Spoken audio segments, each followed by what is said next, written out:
报社是不会支持你去做这样一件知其不可，你没有任何希望的无意义的工作。但是对我来说，这是一个很遗憾的事。我们生活在一个前所未有的一个新的时候，但是新的生活方式是什么，我们说不上来，因为它没有被提炼，没有被清楚的讲出来过。我们会到什么时候才知道呢？大家好，我是曾明。好，谢谢曾明。没有想到今天我们又坐到了纽约来做这次对谈。其实录个视频播客这事儿，我们俩嘀咕了很久。对今天我们终于把它给实现了。而且第一次这个录视频播客，咱们就坐在这么阳光灿烂的纽约哈，还不错哈。不错。怎么样？时差倒过来没有？倒过来了。我在美国，我在中国也差不多就用这边的时区生活。对，因为媒体人都这德行吗？当然不是，是你的个人的习惯。对，我个人的。那你大半夜的立在那儿干什么呢？主要打游戏。我天，你打什么游戏？比如说有一个文明，有个游戏叫文明。很老土的游戏啊。它出到第7代了，第7代是去年出的。你都这岁数了还打游戏？我从08年、09年的时候，我自己做过一个统计。我那个时候我发现我平均每天打8个小时的游戏。后来到现在差不多，可能少一点点，但也差不多。把孩子带坏了？我孩子跟着玩？没有，他有一次幼儿园的那个老师问你们的爸爸妈妈都干嘛的？他说我爸爸就是打键盘的，就是他能理解我的。不是在写字儿，就是在打游戏是吧？反正都是在打键盘。对，他最开始他在幼儿园的时候还在 GQ， 然后需要拍张照片，然后我们的那个做视觉的同事就拍了一张照片，我在那个打字。但是他在家里面也看到我是做这个事情他有点免疫。有点免疫。对，不过你还是挺老实的哈。你这样一说，把你那种就是勤劳工作的人设一下子就给摘除了，是吧？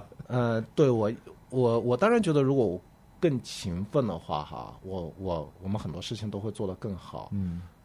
因为不够勤奋嘛，所以心里面也是感到不安的。但是，不过这个其实很有意思，就是我当年也做媒体嘛，我们那个时候就是00几年的时候疯狂的打帝国。就而且大家就呼啸着聚在一起，在办公室里熬夜打通宵那种。我就觉得是不是就我也有负罪感每次。对然后我们也在反思这个事儿，就说是不是我们这种做过新闻人就骨子里就比较闲散，就有这种比较闲散的性格这个是一部分。我记得我当时候10年还是11年去南方周末工作。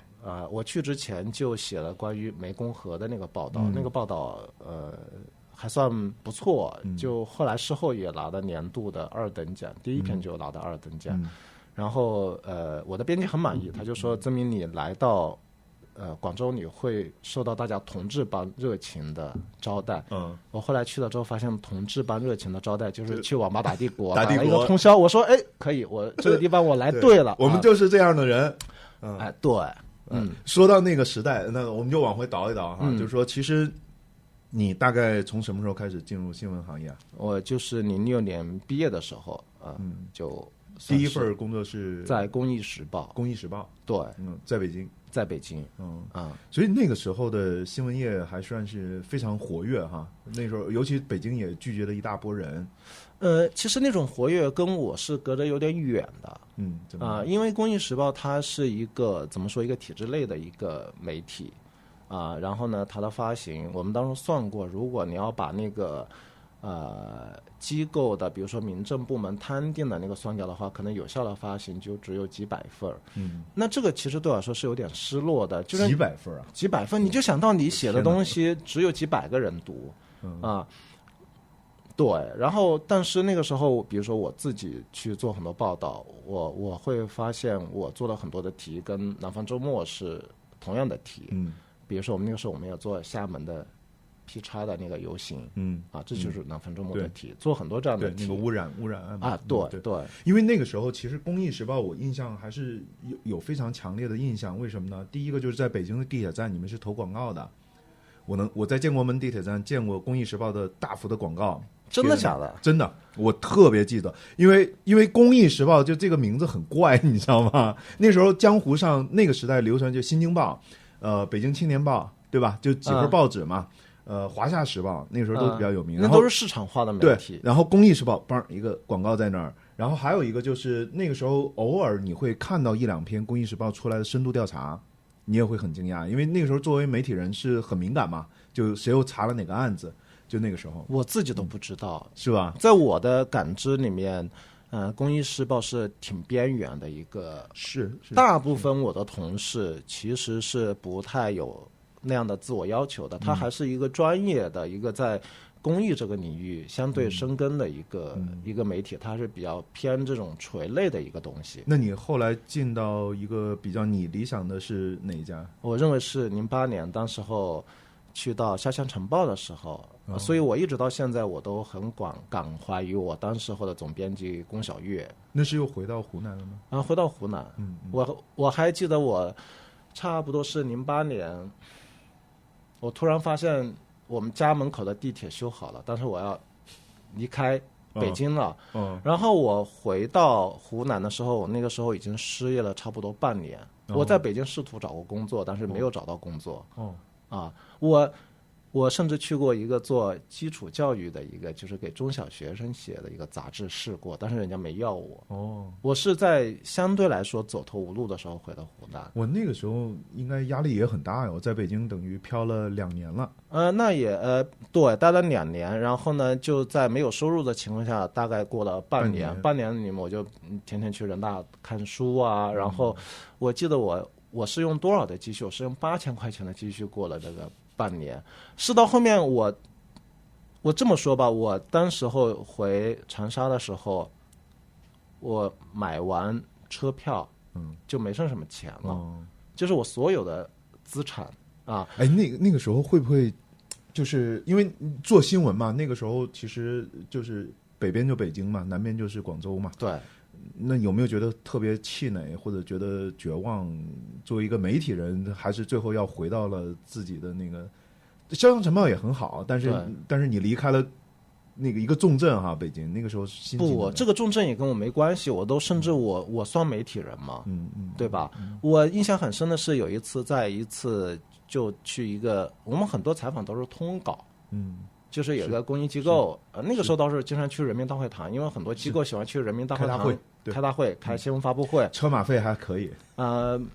我经常见的一个场景就是我在想我要不要去这个发布会，因为我觉得为了一点点车马费去是很，在我内心是很纠结，是吧？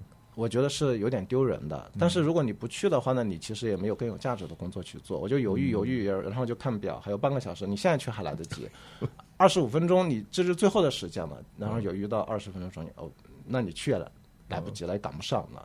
我认为那个是一种，就是你会觉得你没有在做你想做的事情。明白。那个是对你，所以就，我工作我忘了我是满1年还是满1年半的时候，然后人力部门叫我去续签，因为我就在那种思绪里面，就是我说我要思考一下。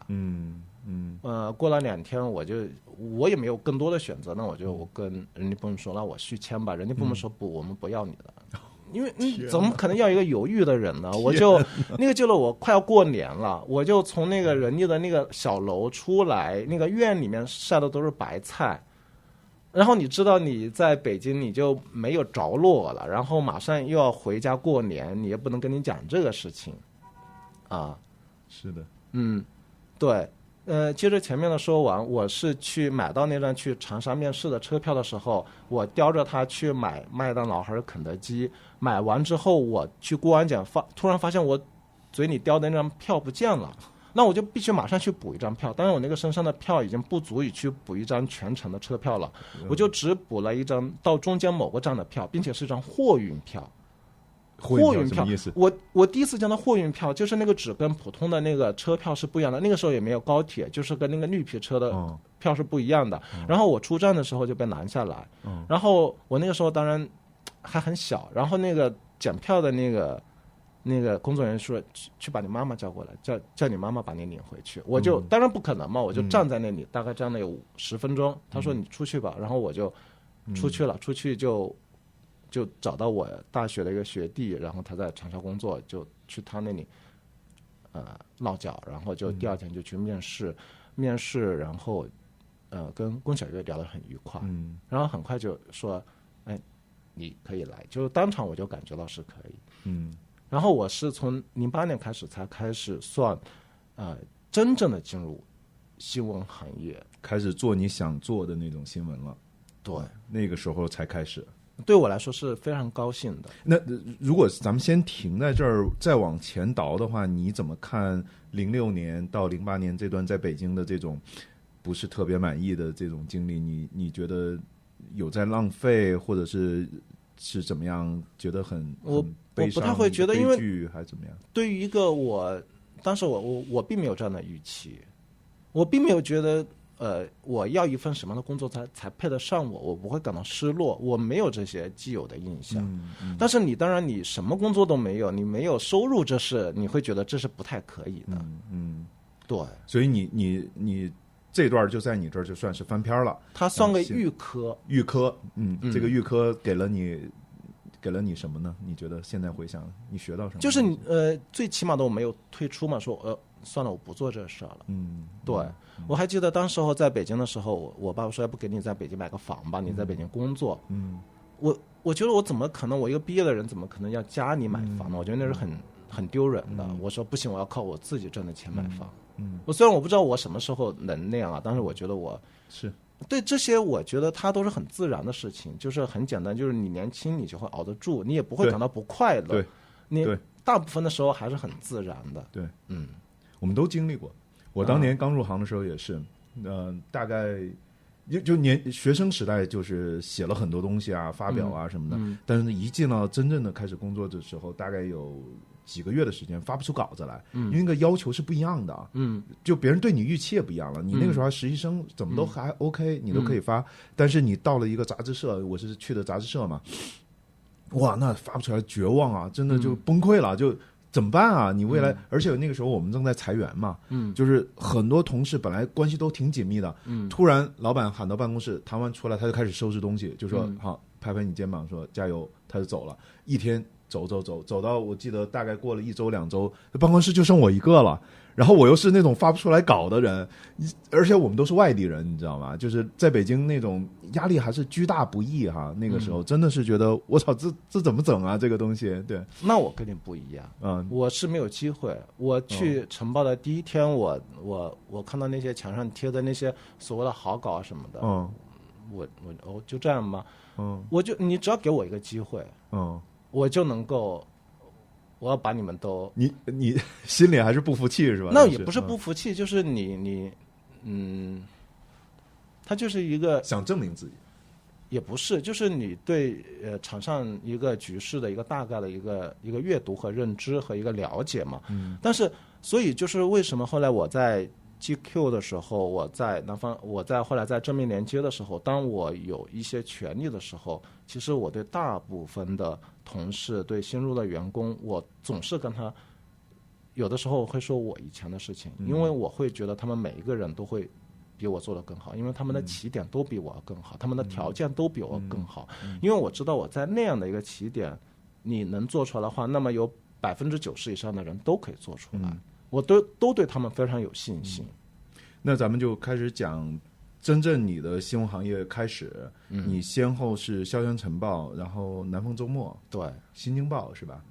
新京报待了非常短的，大概5个月，对，然后就去了 GQ。对，那咱们 GQ 留到后面讲，因为这是一个很特殊的存在。但是无论是潇湘晨报、南方周末还是新京报，当时也算是都是非常棒的报纸嘛，对吧？对。潇湘晨报当年也是非常好的都市报嘛，那个时候非常还算不错，还算非常不错，而且出了不少人呢。那个时候是你在这3家，你觉得你收获最大的，或者对你这个人的历练最大的是什么东西呢？历练我自己说哈，我觉得就是，就你不用刻意去学什么东西，就是当然你最好的就是你不用学坏就可以了，不用学坏就可以了，你不用学坏，你自己每个人基于你的兴奋、你的志趣，你会学的东西不一样。有很多条道路都是通的。所以我非常感激我在潇湘晨报的同事们、领导，我也非常喜爱、感谢我在南方周末的同事们，不是因为他们教了我什么，而是他们没有说你必须变成什么样的，他保留了一定的你的空间。对。那么在新闻专业主义还不是一个特别成熟发达有一套完善的系统的时候，那么你起码要做到不去戕害或者去扭曲一个人，他就会有机会，自然就会有人能够从里面长出来。这是我学到的东西，就是说你不要觉得你特别了不起，你要相信人。你那时候一直是做调查记者吗？或者是我特稿记者？从08年到周末离开到14年，这中间有几年，6年，我是在做调查多的。有没有哪个稿子让你非常，或者采访经验经历让你觉得特别记忆犹新、刻骨铭心？挑一件来说说。那在晨报的话，那我觉得可能比较重要的是我在后期操作的一篇报道，就叫盲山、盲井、盲流，就是在3省交界一个叫雷波的地方，四川的一个城市。我那个时候就发现网上有很多报道，就是讲有一波人会把一个智力有缺陷的人带到矿井做工，然后把他推下去，然后接着会有他的同伙假冒他的家人过来要求赔偿，实际上他们是一伙的。然后我就在翻阅很多这种案件的时候，发现这些被告都是雷波的人，那我就觉得那雷波这个地方有问题。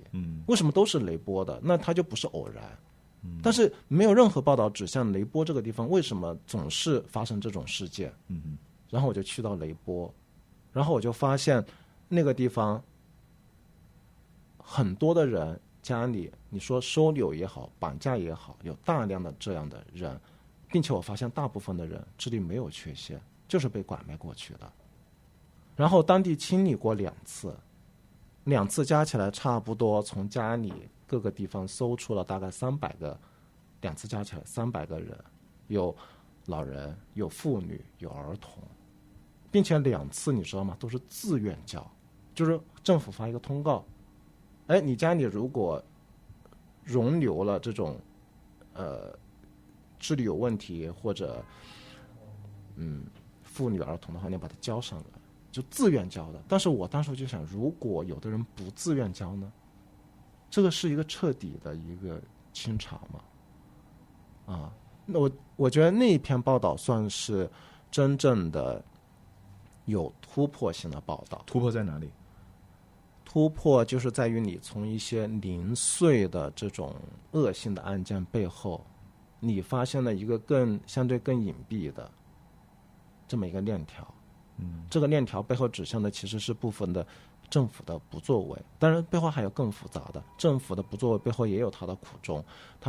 我记得有一次雷波当地的政法委的书记，我在采访他的时候，我非常的生气，我几乎是当面的指责他，你们为什么不去做彻查？他前面在兜圈子，到后面他也很愤怒，他说你知道我们有多少警力吗？他们是一个县的警力，但是当地他要去到很多乡镇村，路是不通的，你得骑马下去。他第一次的清查我记得是他们是有武警和这样的陪同的他们的工作开展起来并不那么容易，并且他又跟当地的文化结合起来，当地彝族他一直到50几年都有奴隶，叫做佤子然后我们找到其中一个2次都被拐卖都被收容的人，他在58年解放前他就是一个奴隶这个这对一个年轻人20多岁年轻人来说挺震撼的哈，知道这些，看到这些。那倒也没有，也没有。我记得当时候在那里采访的时候我们想的是，那我们要找到一个这样被拐卖的人，但是你去哪里找呢？对吧？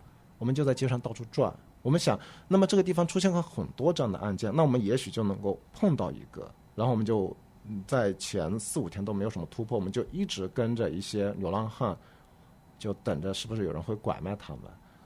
然后当然你很难碰到这样一个决定性的瞬间，我就和我的摄影记者同事叫沈荣华，我们就轮班，他盯12个小时，我再盯12个小时，我们就一直没有突破。然后我就心想，可能是我要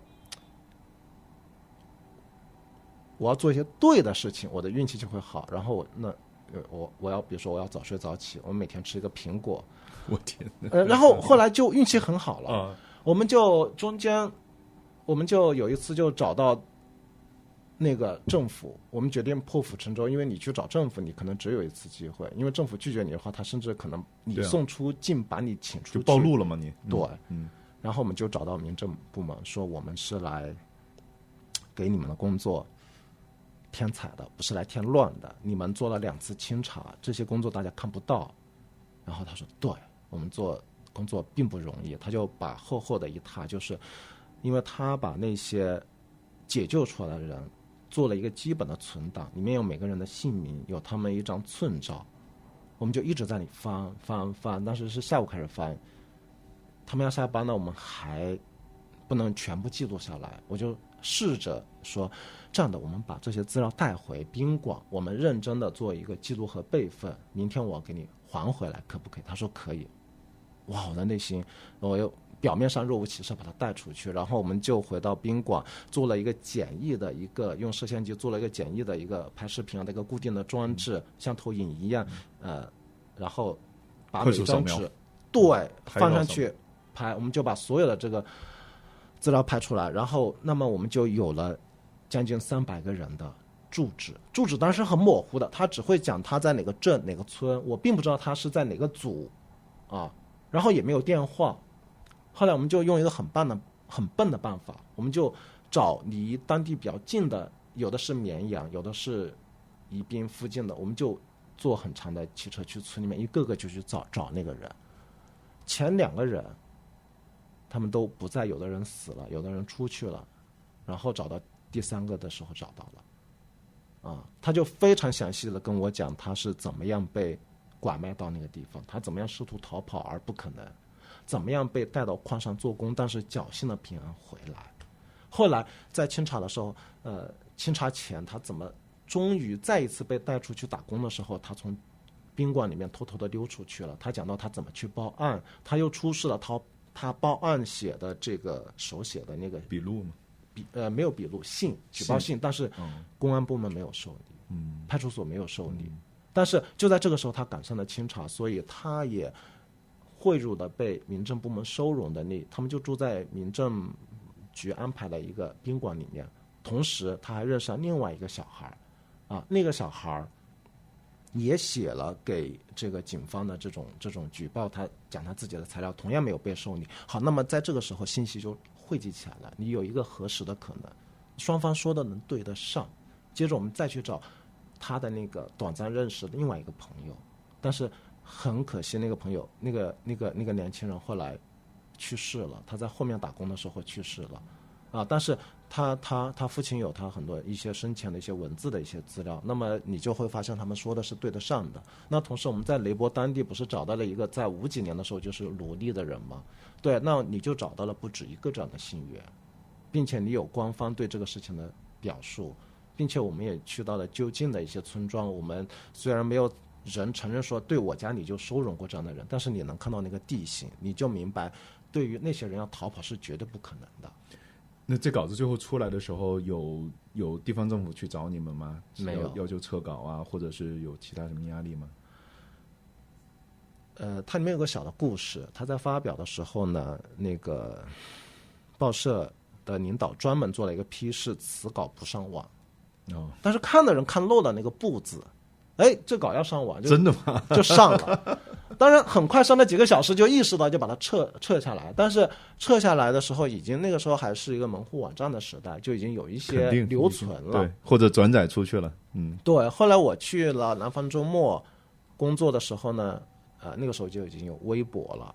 然后但是我并不常常打开它。然后有一天我看私信的时候，就是说有一个美国的记者叫芭芭拉，他写过一本书叫《我们最幸福》，他那个时候在北京驻站，他看到了我那篇报道，他提议我们有没有可能再去把这个事情再去更详细的调查一次，因为其实还有200多个人我们没有找到啊。我非常想去，因为我觉得这个很有价值。我马上就想到村上春树做的那本《地下》，就是讲那个地铁毒气案之后，他就是一个一个找到那些幸存者们。我就觉得你就是一个一个找到他们，一个一个找到他们。去了吗？没有去。为什么？因为这是一篇显然在南方周末无法发表的报道。那报社是对，当然，报社是不会支持你去做这样一件知其不可，你没有任何希望的无意义的工作。但是对我来说，这是一个很遗憾的事情。这报道过了10多年还记得这么清楚哈。所以说这是一个记忆犹新的一个体验。它也是一个遗憾，我会觉得我没有尽到我的责任。我当然可以说，你看我没有办法，但是任何时候我都可以有选择。那比如说我可以辞职去做这件事情呀，是吧？要诚实一点的话，我是不是没有尽到我的一个责任？我觉得也许是的。所以有的时候这也是为什么后来在正面连接当我发现这个题可能做不出来的时候，如果只要我们能够承担那个成本，我会说那我们去做。但是我会跟作者说，我们这个东西可能发表不了。但是我认为它是有意义的。但你依然会愿意投入让他去做，就是从这个经历对你的影响。因为我经历过。这对一个写作者来说，或者作为一个深度调查记者来说，这样的事情并不罕见，对吧？因为经常我们会遇到有些选题，你自己非常投入，非常喜欢，非常珍视它，各种原因可能做不下去，或者就是做都不能做，对吧？这是经常发生的一件事儿。它还是罕见的，但是如果你工作的足够久，它就不罕见了。对。哇，这个一下子就把我们这个体验好像又带回到当年哈，那个时候是10年前后啊，那个时候还是热气腾腾。那后来你一个做特稿的人或者做调查的人去了 GQ， 一个其实是一个时尚媒体怎么回事？给大家讲讲。很简单，那会儿我在周末离开就略过不谈，但是呢，我就去了《新京报》呢。其实那个时候我很疲惫，因为一方面我会觉得我好像又在重复了，还要突破，你要用功嘛。可是，那个环境已经不太支撑你做这样的尝试和探索。那其实我都觉得自己有一点点要报废了。我就去一个《新京报》对我来说那个事情可能我可以调整一段时间，做一些相对来说不那么难的事情。当然要很快速，这个对我来说其实比较简单。并且你会觉得自己一直在工作，你比较容易能够心安理得。然后过了5个月，我就觉得差不多了，又可以做点难一点的事情。然后我就问一个同行，我就问他，我们当时和另外一个同行他在做什么题，他说他去时尚先生了。那是好像是我印象里面第2次听到有那种传统的媒体人去时尚杂志，我就觉得那我也应该去一个时尚杂志。为啥呀？因为很简单，时尚杂志它可以，那我当然大概了解到它可以花一个更长的周期来做这件事情。然后我就问了几个朋友然后就正好在这个时候 GQ 的张伟过来找我说，你有没有兴趣来 GQ 工作。我其实不知道 GQ 是什么杂志，我对它的历史一无所知，我就简单问了一个朋友GQ 好还是先生好。那他们说 GQ 挺好的，但是我这个人是因为 GQ 找了我，那我就去了 GQ， 我不会再说我再去比一比，我觉得那样好像就有点不地道，我就去了。这就是运气，你看我并没有比较，但是我做的那个选择从事后来看是非常理性的一个选择。理性在哪里？那当然当时 GQ 的环境是非常棒的，他对人的尊重他对你去探索所提供的空间就是一个时尚媒体对你这种做特稿的做调查的人依然是给出空间给出可能性的，是吗？非常巨大的空间当然你要能够善于利用这个空间一个最简单的就是我在周末做稿件，我们是按周来计算的。我做最久的一篇我做了2个月，几乎报社的同事都瞠目结舌，怎么可能能做那么久？就觉得你过分了啊，对吧？大部分是1周时间你要做完啊。那么去GQ 的话，那么按月来计算，我第一个报道做比特币2个月，我去交稿的时候，我内心非常不安，我怎么花了这么久的时间？好像我在浪费了杂志的成本和我觉得是否过于奢侈了啊？但是你自己会发现做出来的东西是不一样的啊。那当然，因为时间投入在那儿嘛，对吧？而且这有一点特别有意思的就是说，是不是因为 GQ 其实它是一个时尚媒体，所以它的营收非常好，比起当时的那些传统媒体来说，它有这个能力来供养这样奢侈的新闻操作。有它能力是一个方面，但不完全是收入的问题。你要知道，南方都市报那个时候1年正好几10个亿呢，对吧？那还有什么原因呢？那我觉得很重要就是事业，对吧？事业GQ 做调查、做特稿、做非虚构是有传统的，就是在总部这边，在美国这边就是有这个传统的。对，并且我非常感谢当时候的主编王峰。虽然在总部是有传统的，可是在这么多国家的版本里面，并不是每一个国家都会尝试着做非虚构和报道。其实也就2个国家做，就是美国和中国。对，他起码认为这个是重要的，并且当时我在创刊的时候，就是李海鹏在带这个部门，我认为这个都是传统的一部分。当你因此而获益的时候，你就必须对你所得到的这个环境心怀感激，它不是自然而然一定就有的。并且这个东西等到你到了一定的从业的年纪，你也应该知道，就是你有责任去延续这种环境。那最起码你不能去破坏这种环境。是。那这样，那你在机构前后一共待了多久啊？6年。6年。那它其实是我待过最久的一个地方。最久的一个。从哪年到哪年？14年到20年。20年。那20年离职是因为什么呢？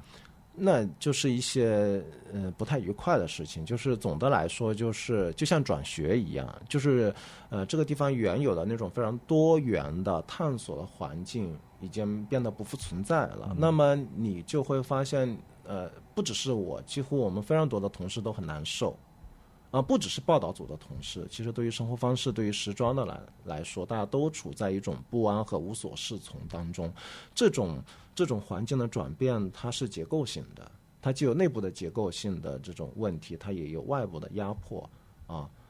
那当然，这种挑战由来已久，但是总的来说，从18年到19年的时候，仍然是可以维持的。到了19年之后，它就会变得越来越恶化。那么这个时候，大家找到我说，郑老师，我们是不是可以想一点办法，我们自己去做这些事情？其实那个时候已经开始酝酿这个自己去做的一个可能性了，是吧？这只是说一种可能，但是99%大家想的还是我们要在这个地方就是调整好，继续去做这件事情。所以当然后来20年出的那个事情，我认为它是一个在一个大的变化下的一个小的一个，就是就像一个笼包它突然破了一样。我其实还挺好奇的，就是你说到的这种变化，外部的是和内部的是指什么呢？是 GQ 它自己的风格发生？你刚才因为你描述它有这样的一个氛围，对吧？也有那样的传统，那什么变化了？首先整个就是这个商业上来说，就钱越来越难挣了。那肯定。当然，你钱好挣的时候，你去支撑和养一个事情，它是不那么需要思索的。那你环境这个营收变差了，那你就要考虑哪些业务是更优先的。在这个时候，你就会发现它的这个报道可能未必是那么优先的部分。所以就在收缩这块的投入是吧？其实倒没有，它反而加强了。但是加强了之后，它实际上是预期你未来会有一个回报。但是当时候大家对于这种回报是抱有一些警惕的。但我认为这个不是一个根本的问题，而是根本的问题就是说，你的这个报道的方向是什么？它的价值在哪里？在这种非常具体的事情上面，内部出现的，我认为出现的问题。正是因为这种具体的出现的问题，所以在报道组的同事们他们会感到非常的难受。就是很简单，他们发现很多人发现自己不会写了。你是主编对吧？那个我是主编，因为我不管要管报道，我还要看生活方式，要看时装，要看其他的这些部分。但是那种总的来说，大家的感到的这种不安是不只是报道，大家都有。可是你有权利去维系啊。所以他从18到19年还是不错的，但是我并不是老板嘛，对吧？明白。那其实等于你们离开 GQ 或者你离开 GQ 对时候，那个时候也没有想着去自己创办一个媒体，对吧？其实是想的，已经开始想了。我记得我在我的离开是在2月份，当天同事们就和我吃饭安慰我，我说我觉得我应该有条件说有资格要求我休息一段时间，你看我这么难过。他们说曾老师你明天就该去找投资了。我说这么残酷的吗？我今天我离职了然后其实第二天我就开始，腾讯就找到我在洽谈这种投资我们独立去做一个机构内容机构的这种可能性，接着就开始马不停蹄就开始寻找投资。所以其实也没闲着，直接就接上了这事儿。后来事实上想，因为你其实并没有那么多机构真的在谈到具体的事情的时候是那么顺畅的，因为你还是要谈到你的盈利模式，对啊，你的商业模式，对啊，你的产出，对啊。其实这就是我特别好奇的，就是当时因为后来你还是找到投资了嘛，对吧？李蜀君给你们投钱，对，我特别好奇，就是你肯定要给他一个盈利模式的测算，你怎么测算的？没有，这事怎么赚钱啊？蜀君是我找到所有的投资里面唯一一个根本不问这个问题的人。蜀君主动的说，证明我们前2年1分钱不用挣。我就心里想，好吧，那我一定。但是反过来说，你当时真的觉得这事儿能挣钱吗？当然不能挣钱。是吧？我们送过很多模型，这个模型不管实际上怎么样，它在这张纸上都是算不清楚的。所以就只能够不断的去压缩成本，但是你一压缩成本，实际上就会影响到这个一个悖论。对呀。所以有一次我记得我特别赌气，我说那我1分钱工资不要，把我的工资全部砍掉。这真的是在赌气，是在赌气。但是后来事实上我们创立正面连接，我第1年我就是没有拿工资，因为我就在想，我当时是在赌气嘛，也许它是真的能够实现，是能做到的。就是你要做到很简单，就我不拿工资嘛，我就没有拿。但是这个后面我们肯定也会聊哈，因为就你可能就运气好遇到李蜀君，他非常好，对吧？他给了你，他其实也没把这个事儿当成一个纯投资去考量，对吧？否则的话根本就过不了嘛。就你这个 BP 做出来，其实也不需要看这个，对吧？有经验的人说是，就无非就第一就是骗投资人，第二就是骗自己嘛，对吧？所以，但是你是拿到钱才把那些老同事们给招拢过来，才开始立起这个二期开干的。这是我非常非常感激我的同事们，就是我从内心里面为什么我如此的喜爱大家的原因。我在那个时候起码有半年，大家是根本是很不确定的，是没有着落的，很多人没有工资，就是在等我的消息，等你的消息。那你人格魅力挺大的呀。他们为什么要等你呢？他们难道对啊？你这太不靠谱了啊！这种事儿对他们来说不能这么说。我觉得那其中有一部分是这件事情，还是有乐趣的，也有价值，也有意义。当然是因为我们都想做这件事情，所以我们当然会变得更亲密，我们更能够互相的理解，我们也更能够彼此信任，所以你觉得这些人跟你连接在一起的主要的东西是什么呢？这些东西其实当你跟一个人聊得来的时候，你是不会去总结的，这些都是事后的一个总结和归纳。当时候的话，它就是一个人的一个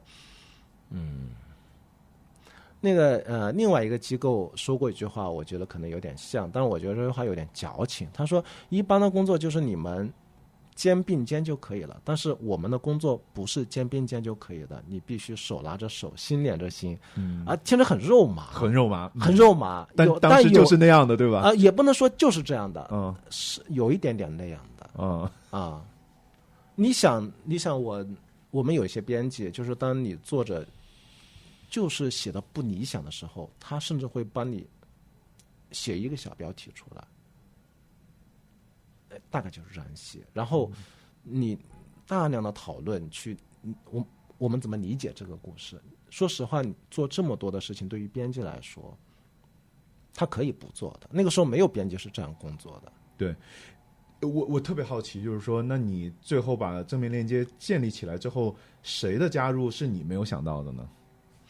听上去好像其实都是意料之中嘛，对吧？都是。那有谁加入你会说，哎，你怎么也来了啊？现在倒没有。你当然你要说每个人的加入，他当然都是对大家来说都是支撑的啊。但是我从 GQ 开始就并没有说我们要找非常成熟的记者，说哎你得特别牛逼你才能拿。这个我是完全不那样的。我认为就是因为我毕业的时候我就不是什么了不起的人物，那我就不应该，我不能拒绝我自己吧。我觉得你要给人机会，这么说太傲慢了，好像说你给人机会，就是我有很多来 GQ 工作的人，或者有很多来正面连接工作的人，他们之前并没有这样的经验。比如说衡水中学那一篇就是实习生写的，在 GQ 的时候就是很多人之前没有写报道的经验，但他就获得了成功。那你觉得比如说你招人，或者是你面试一个人的时候，那你看重什么东西呢？他的好奇心。好奇心，对，就是真正能够不装模作样的人是很少的，能够不装模作样工作的人是很少的。这要求他真的有自己的好奇心和兴趣，但是只有很少的人才能保留这些特质。大部分的人在随着应试教育，随着一些早期的实习工作，他都会消磨他，都会冲击他啊。我们不能说我们到工作的时候好，让我们来建立好奇心吧，对吧？当然，对，今天留3个小时建立一下好奇心，不是的，这有点天生的。我还以为你会说理想主义呢，或者新闻理想主义。因为你看你们那些编辑和记者哈，人都挺机灵的，而且学习能力也很快，他完全可以去做别的事儿啊。那当然，而且过一个更好的生活。那当然，而且当然，甚至就算做新闻行业，正面链接也并不一定是个最好的选择。当然，所以我以为你会说理想主义，对吧？就是说理想主义好奇心，我可以在别的地方满足啊，对吧？这个事情是有一点点。我觉得有一点点，有个小故事。我当然一直都觉得好奇心是很重要的，但我也一直起得很晚。但是有一次我在北京，我还没有回长沙的时候，有一天我突然很早，6点还是几点我就醒来了，我也不知道为什么就打开了电视。我从来不看电视，就正好看到一个常春藤的一个校长在电视台上接受国内的一个电视台的采访，那个主持人问他你认为对于一个学生来说什么事情是最重要的？他说我认为就是好奇心。这个对我来说是有一点奇妙的一个经历。当然在此前我不是说在那一刻我才这样认为的啊，但是我始终认为这个是最重要的，因为你只有好奇，你才能真的看到别人看不到的东西，你才会认为花很多的力气把那些看不见的东西具象出来是值得的。你知道你的时间和力气花在什么地方，对于你来说，你作为一个猎人，你才有一个靶子。那你有好奇心吗？我当然有啊。你觉得你的好奇心随着年龄的增长是在消减，还是在增长，还是保持持续？我觉得你对于这样的东西最好的就是你不要去看你的余额，不要看余额，对，不要去算命啊，就是你要用一种更加自然的方式和它相处，不要去比较，它不是一个数值，它不是今天高一点明天低一点，它还产生利息或者它会自然的消失。但是会这样，就是会不会出现这样的情况？因为我也听到很多，这很常见的，在现代社会，比如说当你面临的压力很大的时候，比如说你现在做老板，你自己要看账，你要想明天的工资在哪里，这么多人跟着你，对吧？你会陷入很多这样的折磨。你不再是一个自由的特稿记者啊，调查记者，你只为那篇稿子负责，你只为你的好奇心去打工，你要为很多别的人去打工。那这样长期以往，或者你面临很多压力，甚至你也要考正面链接的未来会怎么样的时候，会不会就消磨掉你的好奇心？这种疲惫感会填塞满你的整个就我的问题主要是这么考虑，因为毕竟你现在角色已经不一样了，对吧？那当然是这个是有不舒服的时候的。我以前不是那么标准的过美国时间的，我最前是1点多睡觉，2点多睡觉，有的时候你会开始就抽烟，你需要玩一些游戏，就像人酗酒一样，你好像你要能够让自己能够缓过来。其实你也是有压力的。我不太想说这个，好像有点你在给自己找借口，但我认为是有的，但它客观存在。因为很简单，肯定客观存在。我们有很多次，我们大概有4、5次，就是你不知道下个月的工资在哪里。对啊，你也没有办法跟同事们去说这件事情，因为你说这个好像有点矫情，而且你也躲不了这个事儿，你是躲不了的。对呀，你必须得解决它。对啊，但是怎么解决啊？我靠，这账上就是那点钱了。我的同事非常有趣，有一次我跟一个同事说，我不知道下个月怎么办，他同事非常想要帮我想办法，他说曾老师买个招财猫，我们回来摆在办公室。好可爱的想法。我说那这个招财猫如果不灵怎么办呢？他说那我们就把它退掉。我们还有一个同事说，曾老师这样的，我们就不做公众号，我们做个网页版，就让大家去靠众筹打赏。哎呀，但是第二个问题就是说，我觉得很温暖，其实很温暖，虽然不屁用没有，非常温暖。但是还有另外一点，就是你不是一个人，我也从来不认为说正面连接了，它的调性是由我一个人决定的，它是在这里工作的每一个人的总和。哎，有的时候有没有觉得自己命挺好的？当然，我运气太好了。几次他妈的就你濒临关门了，是呀，还都就是坑坑绊绊的活到今天哈。对啊，特别感慨哈。我觉得我经常在我很小的时候，大概在我几岁的时候，我心想说，如果我是上帝的话，那我在这个世界我要过一种什么样的生活？我想可能大概就是过现在的这样的一个生活。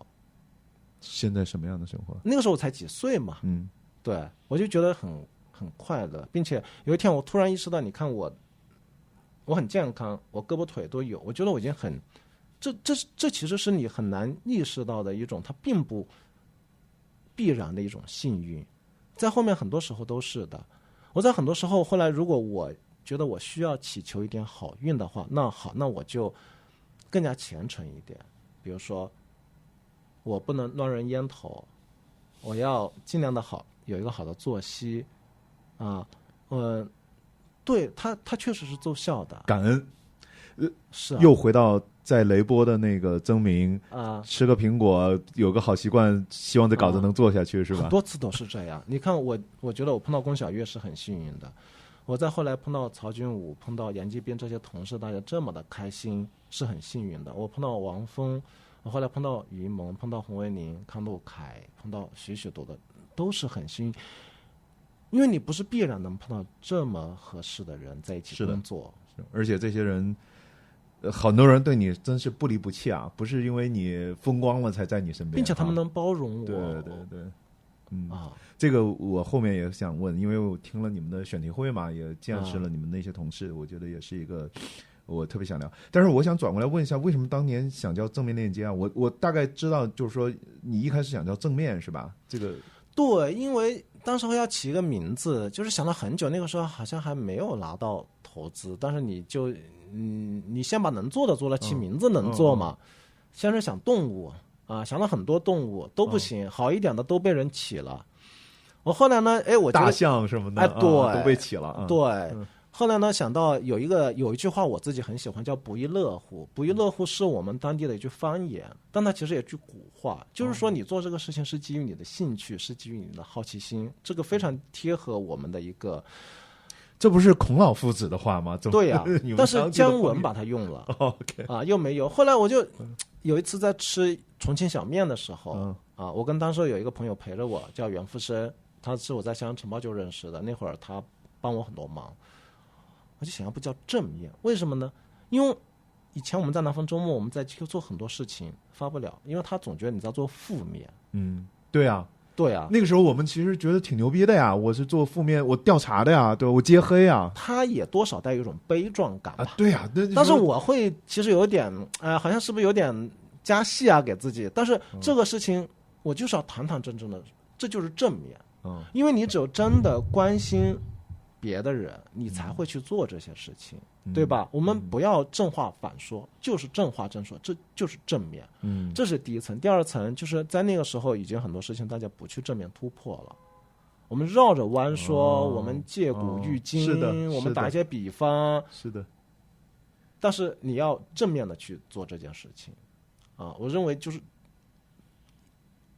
比如说一个稿子如果写得很正，这是一句非常高的评价啊，所以我就想的是正面，但是正面后面加个什么呢？光正面不行，因为我开始觉得挺好的，因为正面它这个词它很简单，有很多联想的空间，可是在公众号上也很现实，这个号已经被注册了。上次跟可成也聊过啊，这哥们我忘了卖给我，开了个天价，我没那么多钱。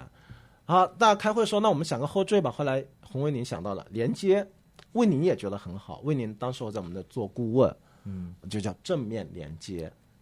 他说会觉得正面连接有点科技感，有点当下的，人和人的连接是重要的。所以现在还挺开心的，对这个名字。对啊，运气很好。正面连接。对啊，你要是起一个傻的名字，就好像就不太好。老觉得其实。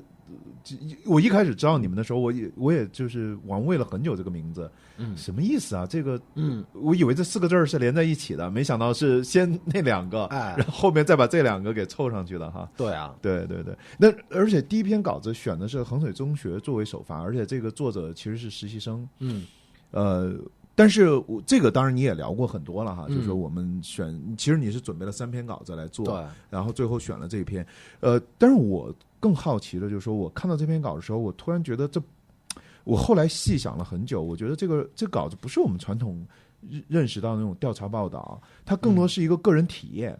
对，因为这个作者本人就是衡水毕业的，其实这是一个个人史啊，这写的是啊，是啊，这跟我想象的深度报道，就我们特别熟悉的深度报道、调查、特写都不太一样。对，你是怎么想的？当时就发这么一个稿子？它不是你先想好才这样做的，它就是因为你中间有很长的时间4-5个月，就是你其实不太有头绪，但是。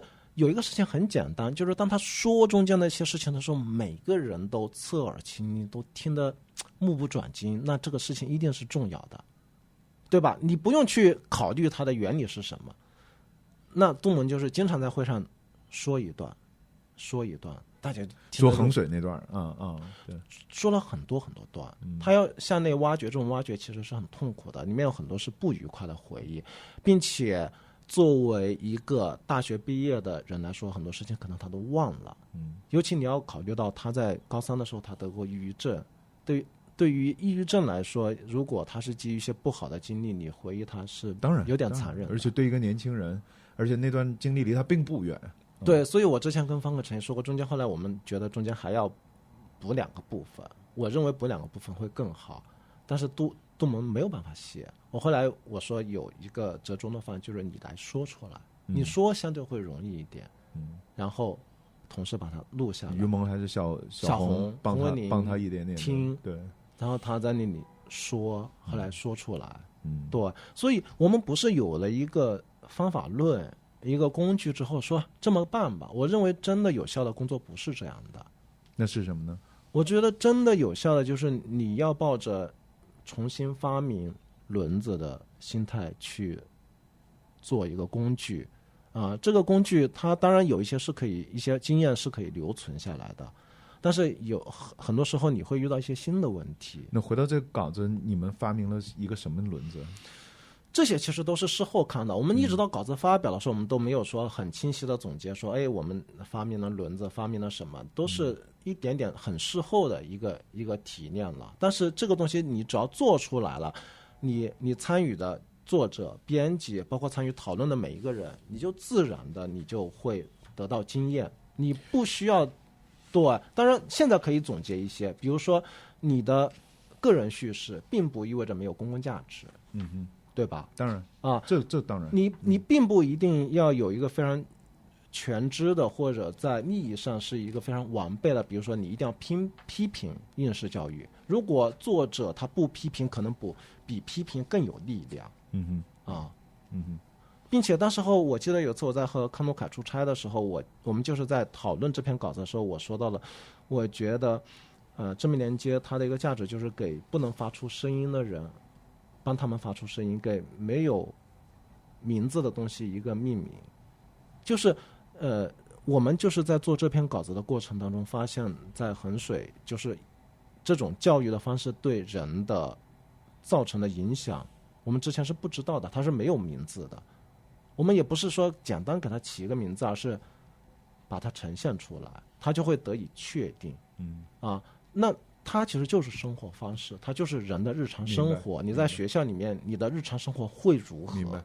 因为我提它，把它拎出来，就放到今儿咱们俩聊哈。因为从老媒体人角度来说，其他的稿子我很熟，比如说庞麦郎啊，比如说这个树上的王柳云，还有你们写那个偷走11岁少女，这都是非常常见的标准新闻操作，对吧？有深度，有多视角，多个信源，然后有客观的访谈，对吧？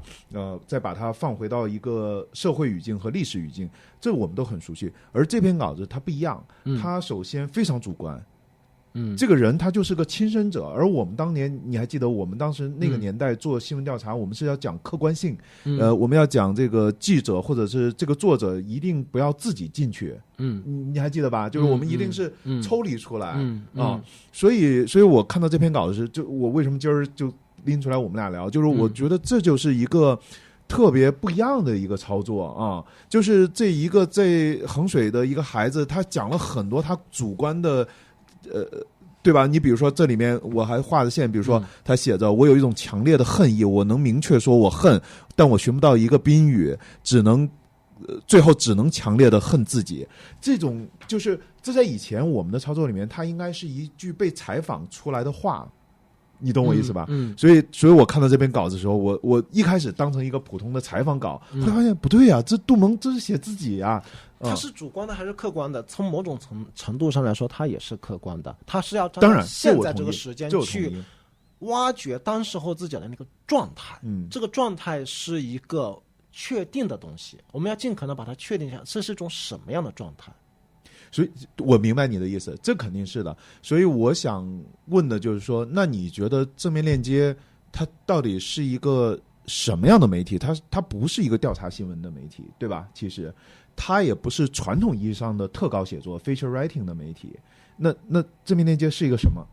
我觉得它根本不重要，完全我也猜到你这个答案。这个东西都是事后总结出来的。但是我做过调查，我也做过特稿，传统意义上的那个，我认为这个对我来说是很有帮助的。是的。那我认为一个好的操作，或者说有的时候你需要使用到里面共通的一些经验，比如说你要核实他说的话是不是准确的，事实是否如此，基本的原则是遵守的。那么它其实就需要你用到一些调查的方法。对。那么你有的地方你需要把一些看上去无关紧要的东西写出来，一些细节好像看上去这就需要动用到特稿的方式，因为它在调查里面看上去是无关紧要，是冗余的部分那光这些其实还不够，它只是一个起点。就像你说的，感受要不要写？如果他这个地方没有感受，你会觉得它更真实吗？其实不是。声音、气味是主观的。当然，对。声音和颜色都是带情绪的。那当然了，对吧？对。所以，那如果我让你，比如说去推荐给一个不了解正面链接的人，推荐一篇稿子，说这个就特别代表我们正面链接的形象，你会推荐哪篇稿子？我不知道，你也不知道。这最好由你来推荐，你的阅读的体验。我真的不会了。为什么呢？就是这个我们就是交流哈。我觉得一开始我会跟朋友聊正面链接的时候，我说他们是做特稿的，或者做调查新闻的，很不容易啊，经常说这些。后来看了好几篇之后，我发现不完全，这涵盖不了你们。就是你们其实比如说尤其像衡水啊，还有几篇，我就觉得它并不完全是那样的，大部分可能是在这框架里，但是我发现好像你们在尝试某种东西。那你说的非虚构还是什么？我非常高兴你这是吧么说，这就是我们想追求的东西。就是我就是希望能够给读者一点不一样的东西。首先，我们希望我们能挖掘到的是一个真问题，但是这个真问题得是一个现在还少有人关注到的，它是一个没有太被意识到的真问题，它还没有被命名。同时，我们做的这种方式不能够完全是一种非常成熟的方式，因为任何一个艺术形式，当它彻底熟成的那一天，就意味着它已经失去了效用啊。那么在这个过程当中，可是也不是为了创新而创新，就是哎，你看这个方式没有用过，我们用一次，那就很刻意。那你怎么判断什么是好的操作？我有的时候会说，就是你只有当你写的时候，你才能思考。确实，很多时候只有在写的时候，我们才能思考；在具体讨论的时候，思考才开始发生。是的，这对，那么，你甚至你都没有意识到，哎，我们用了一个不一样的东西，并且它不是说一处两处，它是非常多细密的东西，可能有三四十，我不知道啊。但是最后出了，哎，最后就是这样了。我们经常是到最后没有时间了，我们必须要发一篇稿子了，好，那就这样了。但这个时候你就发现你既有的经验，已经偏离了一段。是的，在这个过程当中，你可能就得到了一些新的东西。我是不是可以理解你其实很强调一种感觉？比如说像你刚才讲到杜蒙提到这个题的时候，你说到就是说，当他讲的时候，大家侧着耳朵听，这就是好东西一个天然给人的一种感觉。所以你们判断一个好不好的一种操作手法的时候，你是追求这种对了的感觉吗？不，感觉是很主，是啊，是好像是有点特别 ego 的嘛。对啊，对，其实不是的，它是一个但你要说好像又是这样，因为在选题会上大家都会去评论，我觉得是一种感受。其实阅读它就是一种感受嘛。他说的准确吗？它是一种客观的准确，还是一种变形的准确？一个真实未必必须是现实的。你懂我的意思吗？真实是很重要的。真实不仅包括客观的现实，也包括主观的东西。明白。对。你如果再讲下去，咱们就变成哲学课了，太抽象了。对，又抽象了。我其实应该读一下，但是很多题其实发完之后，我们并不常常回去再去读，所以我也不记得具体。不重要。我作为读者，我帮你读。但是不说稿子了，但是说你们的选题会，我上次去听，非常感谢开放出来给我听，然后非常有趣啊，听你们去过选题。但是我第一个感觉就是选题会要开那么久吗？那是相对不太有趣的一次。你去的是不是？但你们选题会是出了名的长啊，是可以不开那么久的。任何东西你要知道它是有成本的。比如说你尊重每一个人，你像尊重资深的编辑作者一样尊重实习生，这句话听上去很好，100%正确，但它有成本。因为实习生他报的选题有可能他是没有办法实现的，或者他没有那么有价值。那么很有效率的就是我其实只要听1分钟，我说这个题 pass 掉，过下一个。但是你也可以花很多的时间告诉他为什么，以及虽然现在没有做的可能，但是中间蕴含着一种可能性，它的价值。所以其实我后来从你们那儿出来之后，我也在反思这个事儿哈，就是说，包括那天我们参观完那个 N+1 之后，我其实真的在反思这个事儿。我觉得有的时候可能我们的潜意识里太追求效率，我们什么都得快速的把它完成，对吧？而有些东西特别思考的东西，它是要有时间的冗余的然后我又想到在你们那儿，就是你们经常报完一个题就陷入了一种漫长的沉默，或者是那种你们先酝酿一下，然后说起来，然后这个人慢悠悠说，哎，我可能又有一个想法。我感觉好像某种东西可能你是想让它慢慢发酵，是不是？所以你的选题会如果是一种高效率的操作方法，肯定就是作为几个老编辑嘛，你于萌小红就是这个好，那个角度是那个角度，而你们就在那儿，包括其实有几个实习生小朋友提的题是操作是不太好操作的，或者但是你们就是在那儿我还记得当时于萌说：“哎，那你这个不行，就做成播客吧，是个好听，是吧？”对，就其实那已经讨论很久了。我在想，我天哪，这如果是在一个讲求效率的机构，那这也是成本啊，对吧？所以你们其实形成了一种非常有趣的工作氛围。然后后来这次咱们参观那个 N+1 之后，你会发现你并不孤单。这些人跟你一模一样的哈，慢悠悠的，然后我们就是在徜徉这种思考，几个来回，对吧？大家都很平等。实际上我看你们也憋着说这，但是我试图从你的思想里挖出一些宝贵的东西来。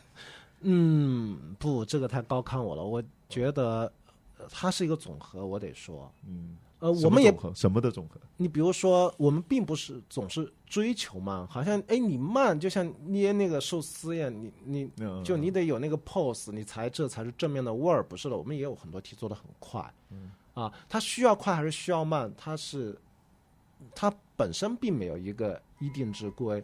你比如说像于萌，他在很多时候他会去兜那个底，他就会把我拉回现实。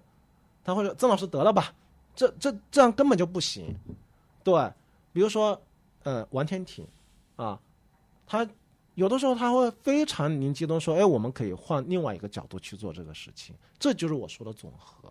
当然，你不可能期望每一刻都有人站出来，都灵光一现。但是如果你非常快速的用你既有的经验去1、2、3，这个可以，这个不行，这个可以，这个不行，你当然很威风啊，对吧？你也非常有效率。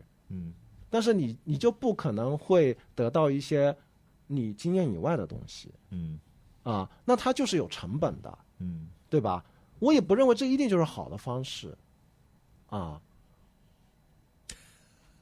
我不认为它就是一个好的方式，不要把它浪漫化。有的时候需要，因为你要看后面还有多少流程，对吧？后面的事情就不重要嘛。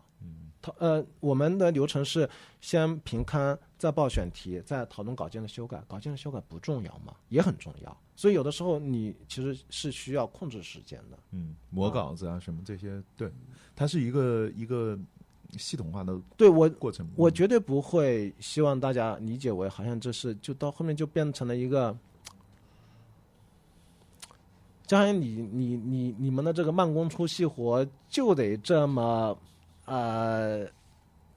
磨才能够出来，我觉得不是的，也不是哈不是的。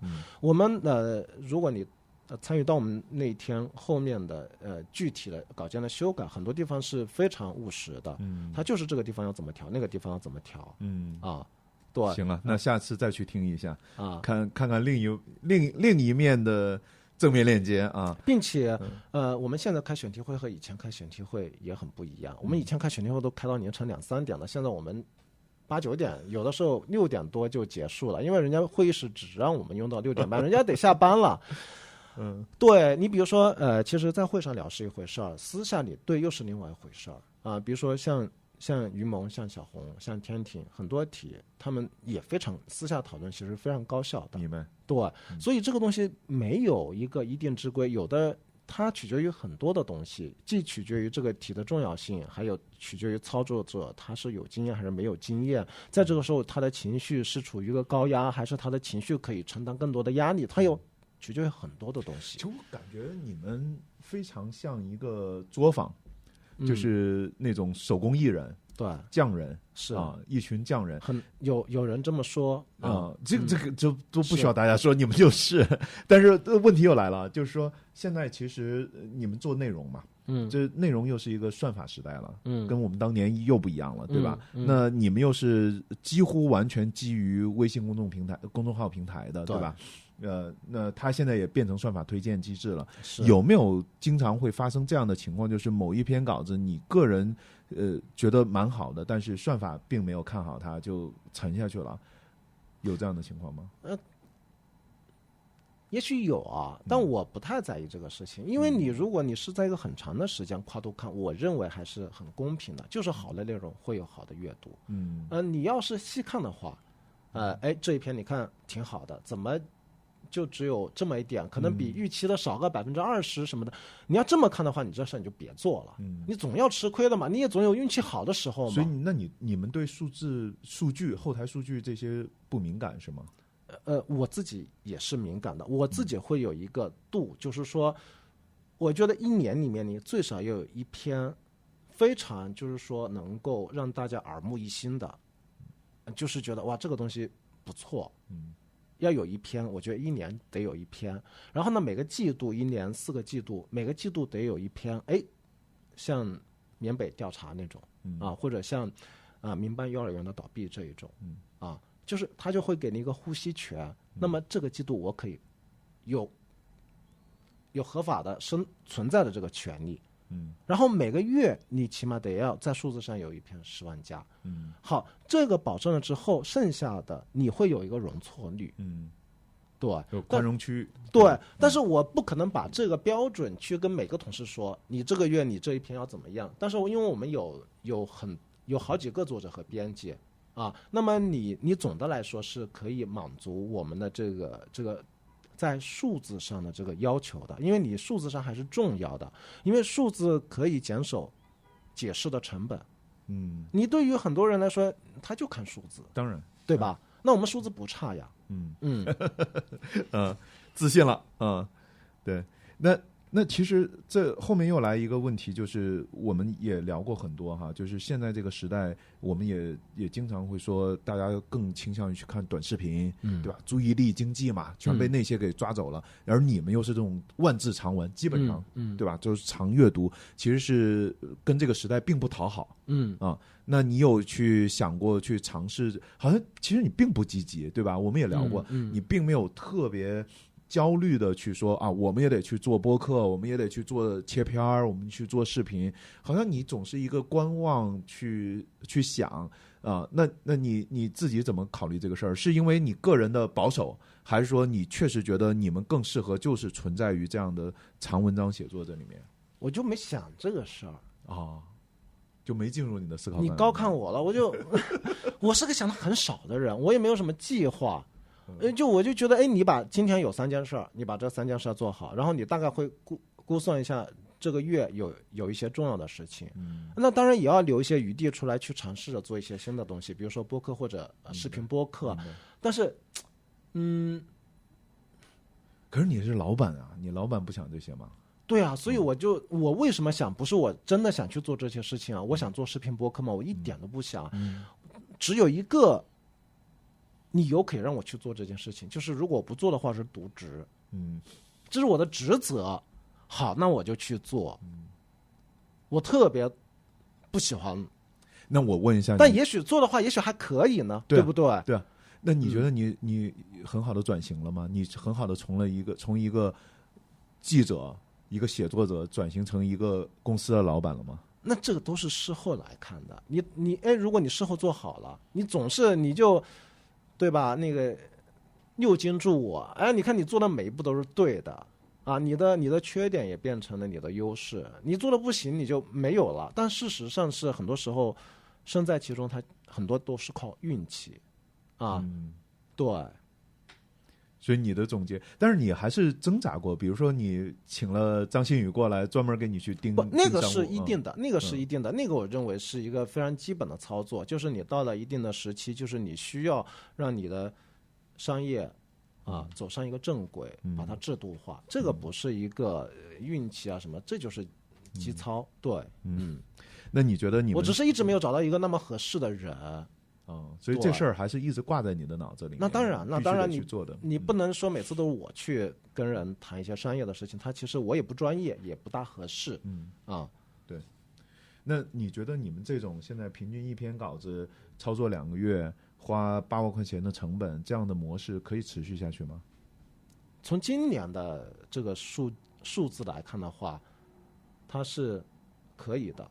当然，它其实这个事情有个前提，不是说我们就定了这2个数字，2个月8万，以后也许不用这么久，因为大家会更熟练嘛，对吧？人会成长的嘛。这就是其实对于正面连接来说，它整个的竞争力就是建立在具体的人的成长上面的。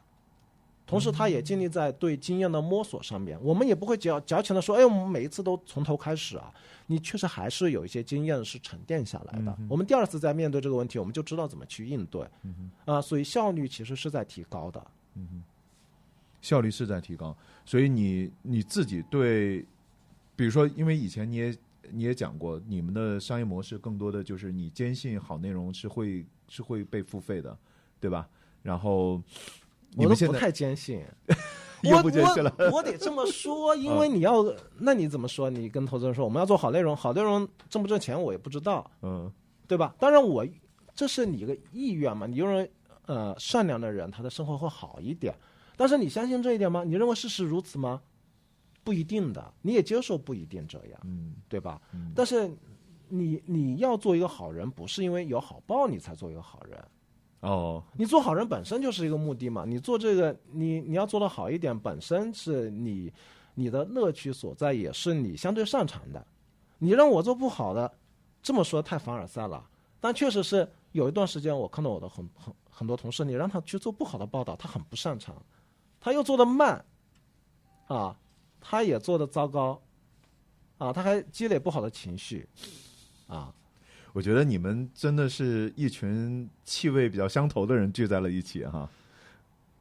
也是有流程的，不能说好像就搞得像一个完全松散的一样。我觉得中间也是有，我觉得，但是它这个流程和制度化的这个东西，不是一开始就制定下来，它是慢慢沉淀，大家都觉得这个可行，它有效，它就自然就形成了。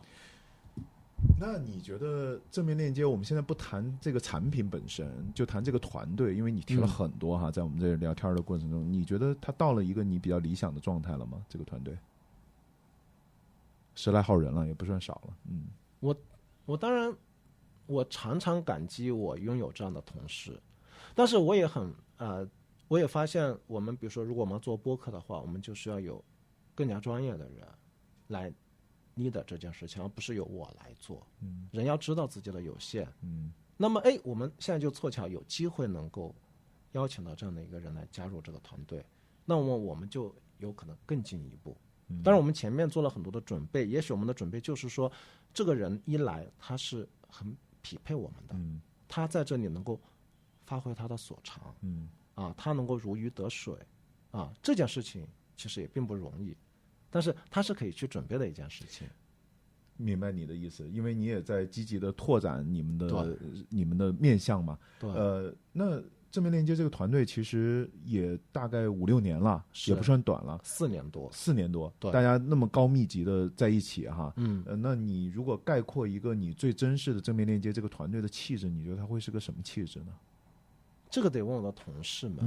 你也是同事之一啊，你证明觉得什么东西是你觉得这个团队是它独特的一个气质呢？我觉得务实，这个实不是我们经常说的你要有效率，你要现实，就是你看看这个世界，你要看看这个外面的世界，看看我们所身处的这个东西。但是当你看的时候，你不是用一些概念在看，明白，而是你真的就是你抛开那些抽象的、那些既有的那些观念，你仿佛第一次看到这个世界，你陌生化的去看待它，真实。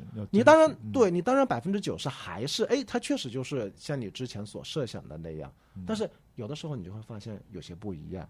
就像你们的卡夫说的，你能够从一双靴子里面，你能够从落日里面干出不一样的东西。当然那个是小说家的做法，那我们很多时候我们指向一些公共性的问题，指向教育，指向亲密关系，指向具体的社会事件。对，你说到这儿，我突然明白了，为什么在选题会上你一直老说公共性，老在问这个问题，是不是跟这个相关啊？也许也你们老在提哈，经常报了一个题，你说这个事儿的公共性在哪里？我当时在我笔记本上记了好几次，我就很好奇，你们这么强调这个词吗？就可能不自觉的你们就在问这个问题，其实也在考量这个选题本身，你会不自觉把公共性这个话拿出来哈。那你现在告诉我，公共性是什么东西呢？公共性是不是就刚才你说到的真实，对这个世界的一个比较真实的一个表述，然后还是什么？或者你理解是什么？公共性就是你比如说我也说过好多次，在陈嘉映老师他在97年说过，就是我们既有的生活方式都被打破了，我们生活在一个前所未有的一个新的时候，但是新的生活方式是什么？我们说不上来，因为它没有被提炼，没有被清楚的讲出来过。我们会到什么时候才知道呢？一直等到这个东西被这个形式被有效的讲述，我们才生活在这样的一个东西。那么这就是一个实，这就是一个实在。那我们的任务，我们的工作就是找到这个实，把它讲出来，因为这个实一定是很多人都相关的。比如说我们写教育，不能说你写教育你从头读到尾，最后我就只是对教育这个事情多了一点理解。因为如果那个实你真的找到了，它就不仅跟教育相关，它跟好多东西都相关。我们写亲密关系也好，对吧？我们写跟 AI 谈恋爱，对吧？我们写乌克兰的动物园，对啊，我们写住在树上的王柳云，对啊，被偷走的11岁小孩，对，电子竞技不相信女性，对吧？对。那问题又来了，就是我特别好奇，其实你们也在描述这个时代，对吧？试图在描述它，在解答一个问题，就这个实到底是什么，就这个现实是什么。那我知道这是一个还在进行中的工作，对吧？它远远还没有结束。但是你们做了这么多稿子，就像我们刚才说的，就我手上这一点点正面链接的稿子都已经这么厚一沓，而且选题就涵盖了方方面面。好，那我现在就问曾明，你觉得这是一个什么样的时代呢？你现在的理解，它是一个什么？这是一个适合许知远回答的一个问题。那你现在假装你是老许，你来想想，你毕竟这些稿子你都很熟悉，对吧？那现在闭上眼睛，咱们就脱离了所有的正面链接。你曾明现在觉得这是一个什么时代？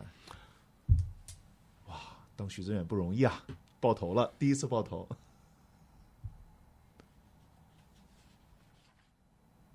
我觉得这是一个，只是从我非常有限的我的经历来说，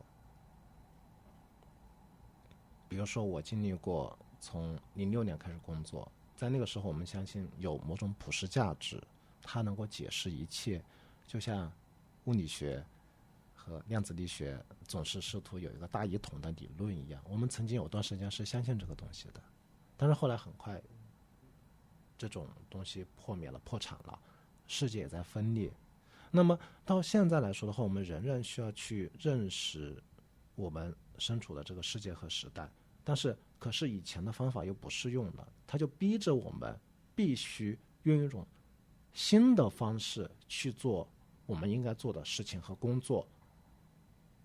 那么这个东西是什么？现在还没有定型，因为没有定型，所以我们的工作会非常的痛苦，并且你在有的时候你会觉得无所适从，标准是混乱的。可是也就是在这个标准的制定过程当中，你会感觉到有可能你在参与一件非常有意义的事情，就是说你也没有桎梏，你没有枷锁啊，你在参与一个新的标准的制定。这个标准当然不是说就由我们正面连接去制定的，但你能够时刻感觉到你有一个机会让你参与其中，因为它还没有定型啊，所以我认为它是一个标准重塑的时代啊。我觉得它其实是非常有机会的。很激动吗？想到这儿？没有很激动，就是比如说以前我自己会有次闲聊，比如说时尚圈，我并不认为在中国有一个所谓的时尚圈，这种话说出来可能很冒犯人，我自己又在这样的一个时尚杂志工作了这么久，为什么我认为没有呢？因为时装的核心的标准你没有参与制定，你不过就是买的多嘛，你市场大嘛，衣服怎么设计、廓形，整个的这个历史，你参与过这个标准的制定吗？没有。当我们谈新闻专业主义的时候，新闻专业主义是你制定的标准吗？好像也不太是。当然我没有说你没有参与它就不行，那当然不是的，对吧？那么现在是不是有一种可能，我们不管是主动的还是被动的，我们要去摸索那种新的标准，去参与制定它呢？它不一定会成功的也不是你做的每一个你就是标准，有一部分也许是的，但是你有这个机会了。对呀，你要看到，就像摄影让很多画肖像的画家失业了，但是也把绘画从务实、从这种现实的这种记录解放了出来。短视频、外部的环境、商业模式的变化，你不妨把它看成是一种新的解放你当然要去适应所有的这一些东西。既是冒险，也是新的解放的可能。是。好，那最后的最后啊，你想象中最理想的正面连接会是个什么样子？可能他不会超过20个人，但是每一个人都是非常优秀的厉害的人总是渴望和厉害的人在一起工作，因为你们不用刻意显得自己很厉害，大家都仿佛我们就是一群小朋友一样，你可以放心的把你不懂的东西展现出来但这个厉害是什么叫厉害？你定义一下。就是你能独立完成好你的工作，甚至你还能帮助到别的人他现在离这个目标还有多远？我觉得还挺远的。我之前说我们好像就读到小学4年级一样但是你一想到也许你还能读到大学呢，你中间还有这么多年的课程你可以去摸索，你如果还能够进步这么多的话，那事情该有多好对吧？这些都只是开始，如果我们再做10年，那也许我们能做出什么样的东西，你很难想象。一旦你意识到这个东西你还有很难想象的东西，你会觉得这个有点令人激动，那就很值得我们继续把它去做下去。并且我非常非常渴望10年以后嘛，中间还是这些同事，那我会觉得这个是正面的一定非常非常了不起，不仅意味着它在商业上可以让大家感受到成长，能够分享这些成长，也意味着这事儿你们不觉得重复，还有一点新的意思，读者也不觉得厌烦，怎么你们还写这些东西，对吧？意味着你们大家不是南郭先生特别好，我也特别期待10年以后的正面链接长啥样，我特别期待看到那个正面链接，到时候再来，加油加油！好。